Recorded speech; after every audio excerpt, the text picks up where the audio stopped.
Okay, hey everyone, to another episode of On the Wrist from Off the Cuff. Today we have a really cool review for you from the brand STERNGLAS.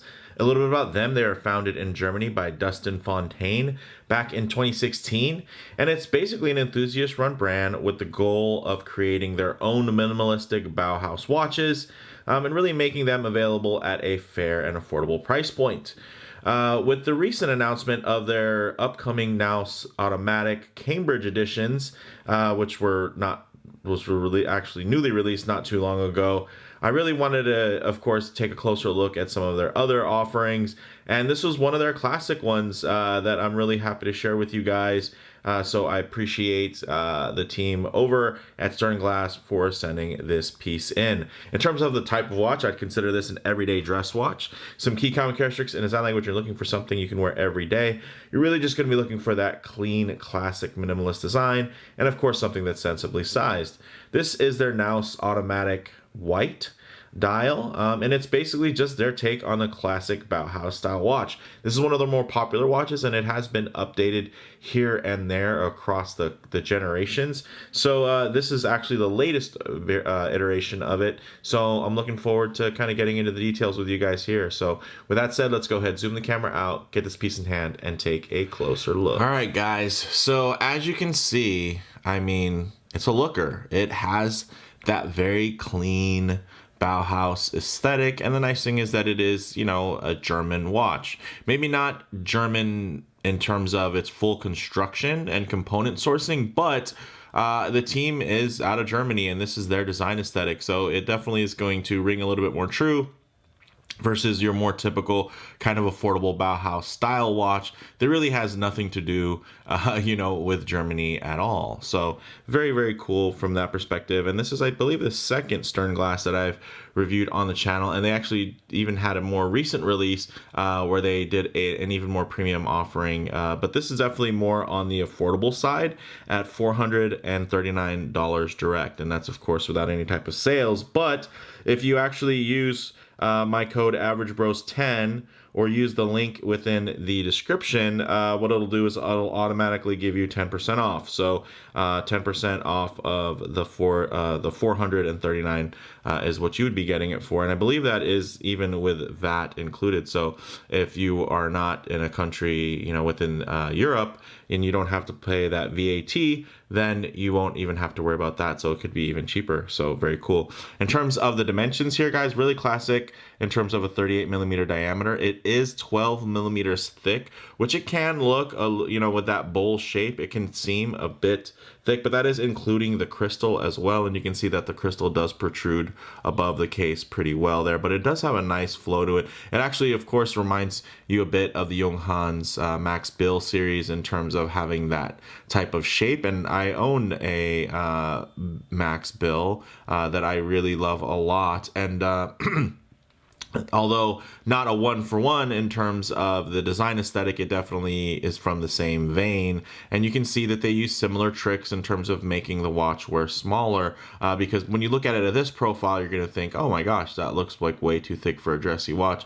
But I will say that it does melt onto your wrist by these really nice turn down lugs that are really smartly placed, where they're kind of at the more of the top of the mid case, then come down even below or on line with the actual screw in case back, or it's just the screwed in case back, which actually very smartly kind of just melts into your wrist. So when you actually have it on the wrist, it again, check that out. It's a little bit of visual magic, as now all that thickness kind of just fades away, right? Which is pretty cool and very, very smart. Of course, I think that the strap that comes on here is a little bit too tone on tone for my skin tone. So I would probably do something, you know, a little bit more contrasting, maybe a dark blue or a darker brown, or even a black strap. But I think aesthetically, just having it in hand, this is a really, really handsome,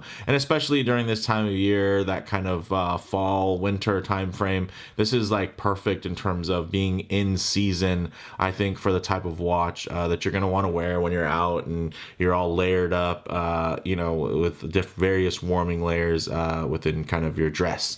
So A little bit more. Did I mention the lug to lug is only 42.3, and that's another thing that helps this wear nice and tidy on the wrist. It's stainless steel and it is fully polished. So fully polished, which means yes, you're going to get smudges on it here and there, but that full polishing does lend to the dressy aesthetic, as well as it does help kind of refract that visual weight, so that again, it's reflecting the skin tones off of your arm, versus it showing, a big brushed slab side of material there in terms of the metal. So it's actually really smart, and I appreciate that. The sapphire on here is fantastic, guys, especially at this under $500 price point. Check that out. Double dome, which meaning it's domed on the outside as well as the underside, so there's not going to be really any distortion even at really harsh and extreme angles. Check that out. That is really, really nice. Great crisp legibility. And for me, it just gives you those little refined details where, hey, this feels like a well thought out, fully finished watch. Now, the crown is also signed because, people love a signed crown there. It's push-pull. It's not screw-down, which makes sense for this piece. Inside, it's housing the Automatik Miyota 82-1 Alpha. And depending on, what batch you get, these will have hand winding also. They'll all have hand winding, but some of them will hack, some of them won't. This one does have a hacking seconds hand, which is great. And that's something that is kind of, again, it's kept me off of this model, but I thought, hey, while I'm talking to the brand, why not take a chance? And that's kind of what they explained to me, is that depending on kind of what batch or where you're buying from, you could have one that has one of the older Miyota 8000 series movements that doesn't have that hacking seconds. This one absolutely does. So we'll just show it to you real quick so I can put the proof in the pudding. Oh, sorry. There you go. Hacking seconds. And there you have it. So yes, it's a little bit of a small crown in terms of actuation and everything, but decent winding action. It still is grippy enough for you to be able to turn it. And then of course, without crown guards and with that nice placement at the 3 o'clock, it makes it a lot easier in terms of engaging with it. But I'll say that I was actually pretty impressed by this, relatively sparse movement. It just has, vertical brushing on that back plate there, and then the sunburst kind of radial style in terms of what's on this rotor there. That's, you can see engaged doing its thing. So pretty nice. And I'm glad that they did do a display case back, because I think at this price point, folks just kind of do like, if you get an automatic timepiece, it's nice to see what's there and you can kind of engage with it. No, it's not hot horology by any means. But again, it is just kind of something that, of course, if you're a huge watch enthusiast and every millimeter counts, you'd say, hey, well, I'd rather have it with a solid case back. That's completely fine too. But honestly, for the folks that buy these types of watches, you might not be a hardcore collector. You might just be somebody that likes this look and is searching within this price point. And this does offer, kind of those little check marks. But in terms of the movement itself, 42-hour power reserve, 3 hertz sweep, and then again, hacking and hand windable display case back, which is great. The dial is very simple. It is, of course, a nice matte white with the date above the 6 o'clock. And it even has a bit of a chamfering there to add a little bit of depth and some nice finishing, versus just a very, plain kind of rough edge cutout there. You can see, again, it's those little details that you can really appreciate, especially the more and more watches. Ooh. Speaking of the winter time, yes, it's a little bit cold, so sorry about the sneeze there. And thank you for everybody that did some level of a bless you or gesundheit in the comments below. So then getting into, the handset, it is not thermally blued, but they are blue coated, and you can see the blue actually shows up pretty well. If they were thermally blued, the nice thing is when you would get it at a certain angle, you would get a beautiful kind of radiant, shimmering blue. But in terms of this, when you get it at angle and get like a lot of reflection on it, it's just going to be kind of a flatter, more dull blue, which honestly isn't bad because it is, you know, still quite legible. The blue is readable. I like that they didn't go overly bright with the coating, which sometimes you can see, but when you really are trying to achieve that thermally blued style, and you just coat them, unfortunately it ends up looking super cheap. So I like that they just said, okay, let's just make them dark so it looks good. I mean, you know, it's not going to have the high highs of a thermally blued hands, but it definitely won't have the low lows of a brightly coated one that is going to just look really fake. I like that it almost just looks like they're just blue painted to a certain extent, right? Versus it trying to be metallic and polished. So I do like that. Now, in terms of the water resistance, only 5 atmospheres or 50 meters, which is pretty fair for a watch like this being on the dressier side. For me, of course, it always would be nice to get 100 meters of water resistance. You don't even need a screw down crown to do that. Typically, it's just going to be the level of, you know, the case tolerances and the seals that are going to be used on here. But I will say 50 meters, totally fine. You're out in the rain, get a splash on it, not a big deal whatsoever. Just keep that crown engaged, and then of course understand that you know, with this type of screw in case back versus a screwed in, right, where you can turn it in, here it's just screws holding it in. So typically you know, there's more points of failure you know, if you did submerge this for any period of time. So, you know, just be more careful. And I think you would be with this type of watch, and honestly the type of clothes you would wear with this type of watch are probably going to make you you're going to be a little bit more careful within your just general posture. So I think, again, it makes sense. It's in theme. In terms of the lugs, 20 millimeter lugs, which do make this a really nice strap monster. You know, with this type of layout, you could put it on a blue strap, ox blood, red, kind of brownish. You could go dark brown, you could go black, you can do a lot of different things.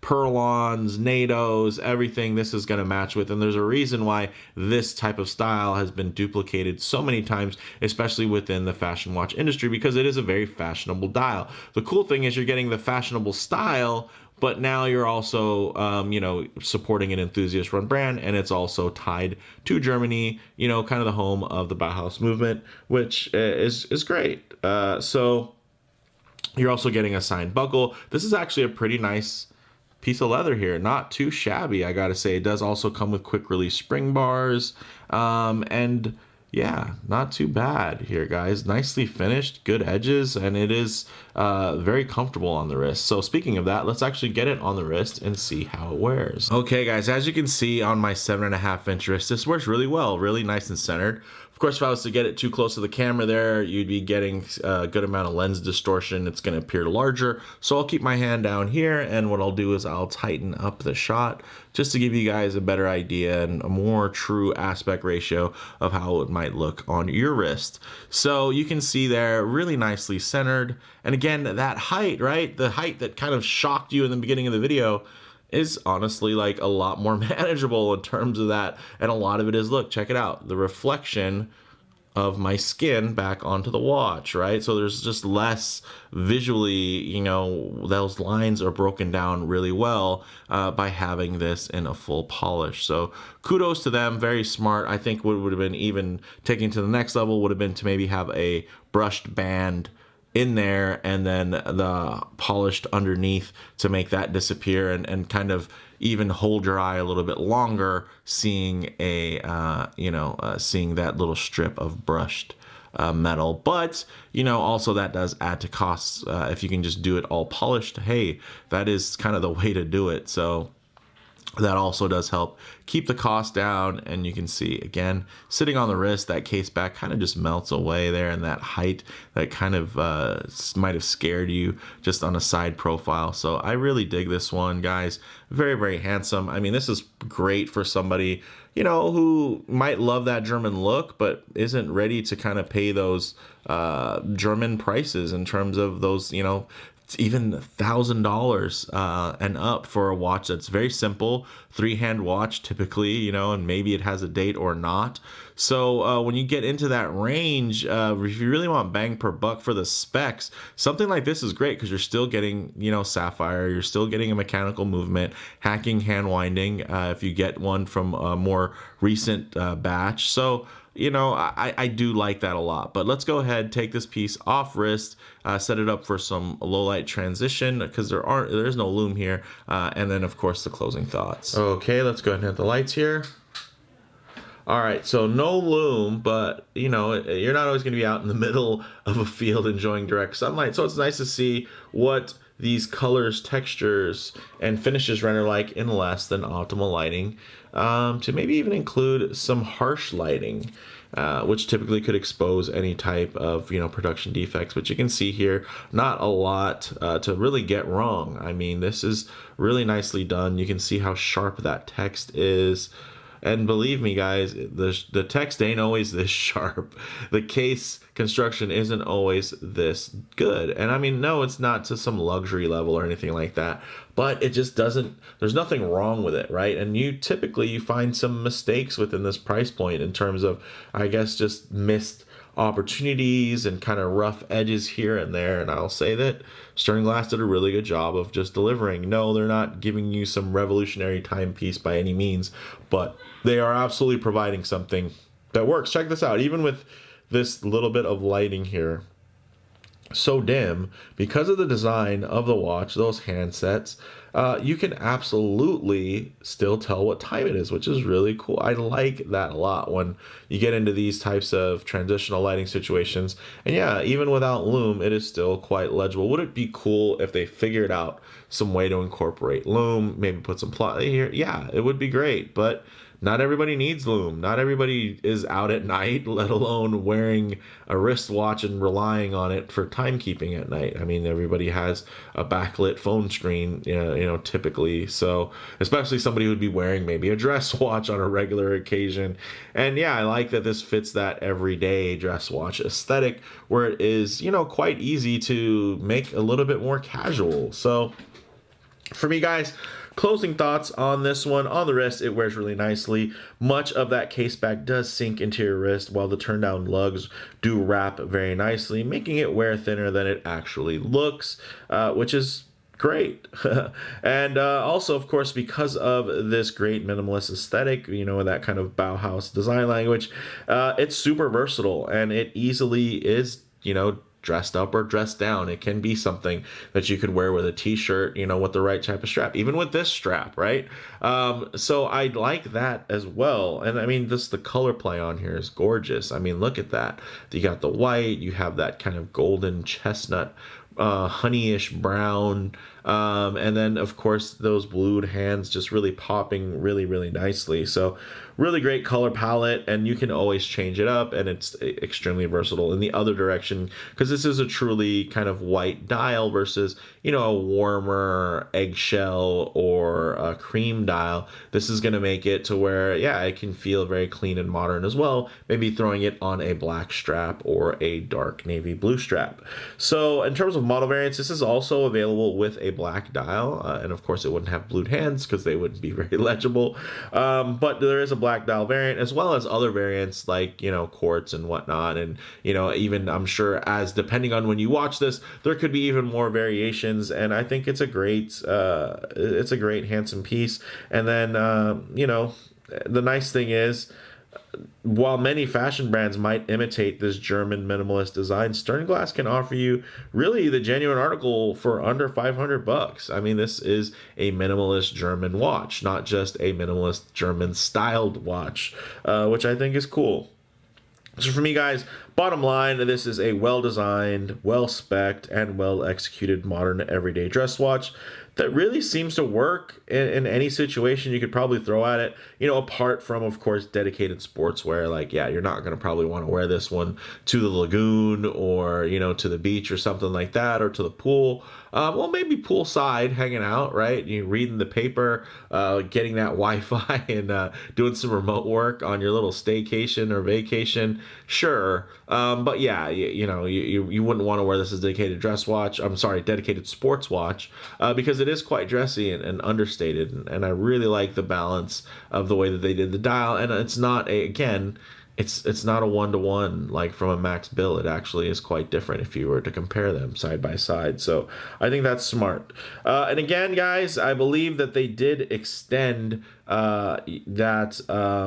The code for the average of bros 10 to get that extra 10% off. So take advantage of that. I don't get any type of kickback or anything like that. It's not like some type of affiliate thing. It's just, hey, that will help you guys save a little bit of money. So if anytime a brand offers that, I'm always happy to kind of pass those savings forward, whether you're a longtime subscriber or maybe you just found this video because you were searching this watch and you're interested in it. So with that said, let me know what you guys think in the comments below. If you like the video, please do it like, and if you haven't already, please subscribe for more content just like this. Thanks, guys.